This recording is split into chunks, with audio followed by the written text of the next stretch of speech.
Instrucciones para hablar con el archivo. Busca un dibujo de tu infancia. ¿Te acuerdas por qué lo hiciste? Este dibujo estaba en un folder que me guardó mi mamá.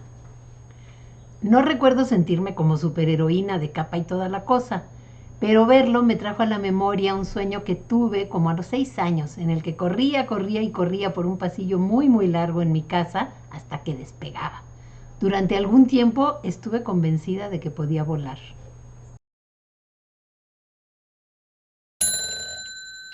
Confiesa por qué estudiaste arte. ¿Te arrepientes?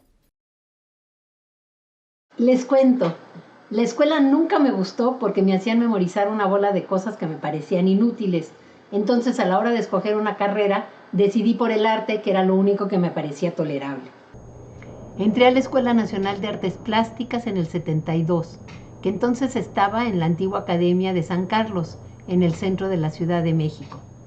Esto fue a 4 años de la matanza de estudiantes en Tlatelolco en 1968, cuando surge la llamada generación de los grupos en el arte, que planteaba una obra comprometida con la lucha de clases, el trabajo colectivo y el arte experimental. Otra confesión: toda la carrera me la viví en el Café Moneda, en donde las pláticas entre alumnos y maestros eran apasionadas y divertidas. Otros iban a las cantinas, pero en esa época a las mujeres no nos dejaban entrar. Cada vez le fui agarrando más cariñito al arte y a la posibilidad de trabajar con diferentes materiales y formas de producir. También le fui agarrando cariñito a Víctor, quien desde entonces ha sido mi pareja en la vida y en el arte. Recuerda un momento significativo que te haya acercado al feminismo. ¿Sentiste rabia?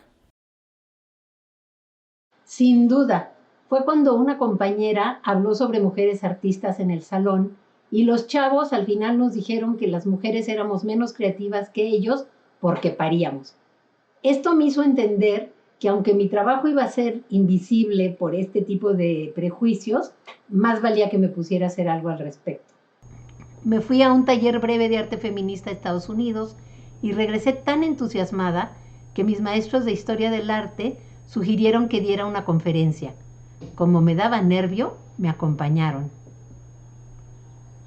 También conocí a otras estudiantes que se estaban acercando a la causa de las mujeres y juntas empezamos a organizar exposiciones. Una de ellas fue Lo Normal, para la que hice esta pieza que en aquel momento se llamó Quiero hacer el amor, pero con el tiempo se le quedó el título Lo Normal. Ya saben, esas cosas raras que pasan cuando una obra ha estado años y años en el archivo, te la piden y ya ni siquiera te acuerdas del título.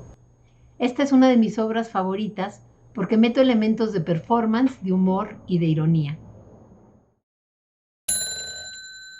Comparte tu foto favorita como feminista.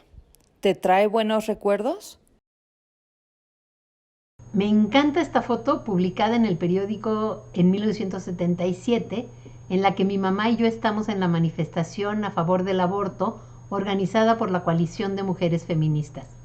Ella me acompañó porque era una época muy represiva y le daba miedo que nos metieran al tambo o nos desaparecieran.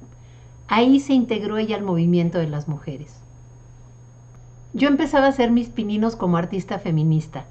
En esta pieza usé imágenes fotográficas de la protesta, texto y costura.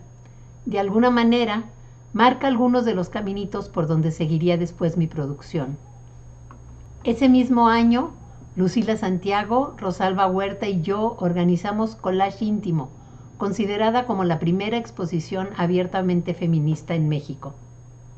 Estas son dos de mis obras.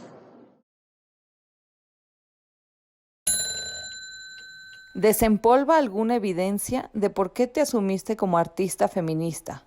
¿Lo considerabas como un riesgo? Yo me creí que era artista a los 24 años más o menos, a pesar de que en la escuela de arte jamás habían mencionado a ninguna otra artista y de que sabía que haciendo el tipo de trabajo que hacíamos, experimental y político, y viviendo en un país pobre como el nuestro, nunca íbamos a vivir de nuestro trabajo. Pero no importaba, trabajaría en otras chambas para mantener el vicio del arte. Me ayudó que en 1978 me invitaron a exponer en una colectiva en el Museo de Arte Moderno y presenté el primer tendedero. Mi compromiso con el feminismo se afianzaba cada vez más. Otra expo que me dio confianza en mí misma fue una colectiva en Bellas Artes. Presenté 4 piezas: tapiz para un amigo, tapiz para un amante, tapiz para un seductor y tapiz para un violador. Cada experiencia era un nuevo reto para jugar con las posibilidades que me ofrecía el arte. Detecta un cambio profundo que hayas vivido. ¿Fue algo que te transformó en lo artístico o en lo político? En 1978 me independicé de varias maneras. Primero que nada, dejé la casa de mis papás y Víctor y yo nos fuimos a Los Ángeles para que yo estudiara 2 años en el Women's Building, la Escuela de Arte Feminista. Grandes cambios. Ahí realmente conocí a Víctor porque él nació en Tijuana y vivió 10 años en el este de Los Ángeles. Durante nuestra estancia en LA, aparte de trabajar de cargador e intérprete, siguió con su trabajo fotográfico. Por otro lado, en el Women's Building me topé, por primera vez, con un método pedagógico alternativo. La educación de arte feminista partía de nuestra experiencia. Lo personal era político y era artístico. Trabajábamos en comunidad. Ahí se afianzó mi pasión por el arte y entendí su importancia política y artística. Entendí, como decía Susan Lacy, que el arte tiene que ser lo que nosotras necesitamos que sea, sin importar si es un cuadro, un carro alegórico o una pieza participativa. Pero también entendí la importancia del contexto.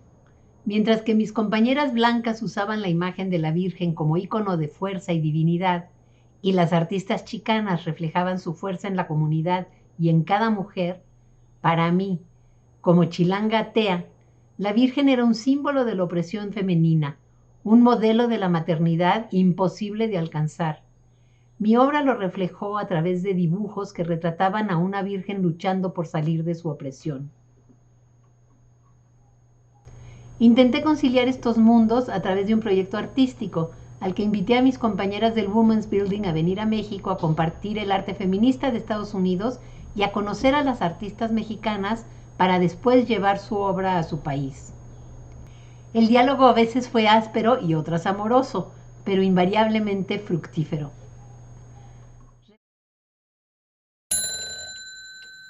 Revela algo que casi habías olvidado. ¿Te dolió o te alegró? En el archivo están los momentos más felices y también los más dolorosos. Les cuento, Víctor y yo nos hubiéramos podido quedar en Estados Unidos, pero decidimos regresar porque aquí queríamos luchar y aquí queríamos proponer. En 1980, poco antes de regresar, mi mamá se suicidó. Vine a su entierro, pero me retaché a terminar el curso. Durante 2 meses dibujé nubes llorando. Ya en México expuse estas nubes y las vírgenes. Hubo quejas y me las censuraron. Eli Bartra me apoyó escribiendo una nota sobre la exposición, pero omitieron el último párrafo que era en el que hablaba de la censura. Ni tarda ni perezosa, envié una carta al periódico. Sabía que no podía quedarme callada, aunque me tacharan de conflictiva. A mi regreso también me embaracé, y la maternidad se convirtió en el tema central de mi trabajo durante varios años. Pasé de la maternidad simbólica a la madre de carne y hueso. Mi maternidad fue deseada y dichosa, pero compleja, entre la crianza, la chamba, el arte.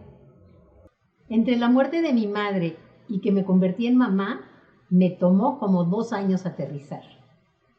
En 1982 empecé a dar un taller en la ENAP y eventualmente de ahí surgió el grupo Tlacuilas y Retrateras, que hizo performances como la fiesta de 15 años. También en esa época, Maris Bustamante y yo empezamos a jugar con la idea de formar un colectivo. Convocamos a otras artistas y ¿qué creen?